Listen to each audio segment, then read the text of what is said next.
চিকিৎসার পর অনেক রোগীরা মনে করেন যে আমি এত টাকা খরচ করে যখন চিকিৎসা করছি আমার তার কিছুই করা লাগবে না। আমি মনে হয় সুস্থ হয়ে গেলাম 100%। ব্যাপারটা কিন্তু এরকম নয়।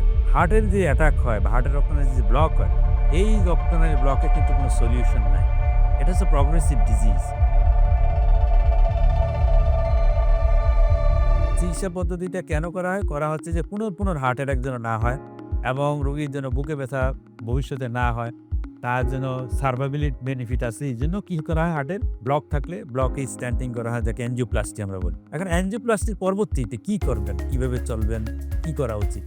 তো এটা যেমন আমাদের কাছে অনেক রোগী কিন্তু এ ধরনের প্রশ্ন করে থাকেন যে আমরা এখন কিভাবে চলবো, কি করব? যেমন এগুলো অনেকটা ব্যয়বহুল চিকিৎসা পদ্ধতি। এই চিকিৎসার পর অনেক রোগীরা মনে করেন যে আমি এত টাকা খরচ করে যখন চিকিৎসা করছি আমার তার কিছুই করা লাগবে না। আমি মনে হয় সুস্থ হয়ে গেলাম 100%। ব্যাপারটা কিন্তু এরকম নয়। হার্টের যে অ্যাটাক হয় বা হার্টের রক্তনালী যে ব্লক হয়, এই রক্তনালীর ব্লকের কিন্তু কোনো সলিউশন নাই। এটা হচ্ছে প্রগ্রেসিভ ডিজিজ। তাহলে এই রোগটাকে আপনি হেল্ড আপ করতে পারবেন না। যেমন ধরেন আপনার কি হলো? একটা জ্বর হলো টাইফয়েডের জন্য। আপনার টাইফয়েডের ওষুধ খেলে ভালো হয়ে গেল রোগটা। এটা কিন্তু প্রগ্রেস করবে না।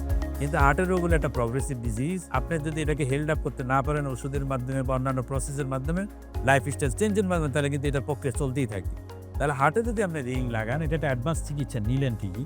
কিন্তু আপনাকে অবশ্যই এই প্রক্রিয়াটাকে স্থগিত করার জন্য বা এটাকে স্লো করার জন্য আপনাকে লাইফস্টাইল চেঞ্জ আপনাকে অবশ্যই মেইনটেইন করতে হবে। তার পাশাপাশি যে কিছু ওষুধ আপনাকে নিয়মিত খেতে হবে এবং ডাক্তারের পরামর্শ নিতে হবে মাঝে। দ্যাট মিনস আপনাকে ফলো আপে থাকতে হবে। তো এখন আসেন, আপনি কি স্বাভাবিক কাজে ফিরবেন কিভাবে? ফিরবেন কিনা?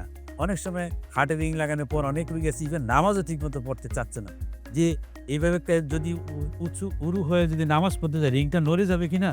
এই ভয় থাকে। হাঁটাহাঁটি বন্ধ করে দেন। হাঁটলে বুঝি রিং নড়ে যাবে, সরে যাবে কিনা? এরকম কিন্তু একটা ভয় থাকে। এটা কিন্তু নড়ে যাবে এবং সরে যাওয়ার মতো কোনো সিস্টেম না, এটা সরবেও না, নড়বেও না। সুতরাং আপনি যখন হার্টে রিং লাগানো হয়, তার যদি হার্ট অ্যাটাক পূর্বে না থাকে সে সমস্ত রোগী আপাতত ১ দিন পরে ছেড়েই দেই রোগীকে। ৭ দিন পর থেকে উনি ওনার স্বাভাবিক কাজকর্মে ফিরে যেতে পারেন।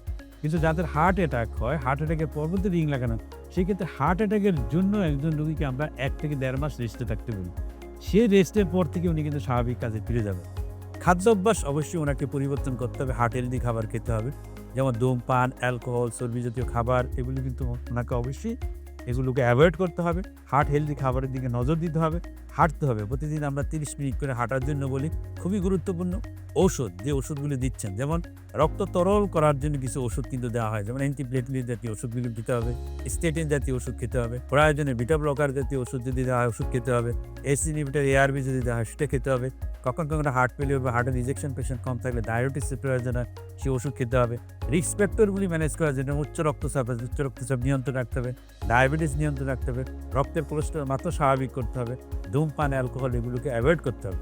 এই সিস্টেমগুলি যদি ফলো করা যায় তাহলে হার্টের রিং লাগানোর পরবর্তী বা এনজিওপ্লাস্টি পরবর্তী একজন মানুষ সুস্থ সবল জীবনযাপন করতে পারবে।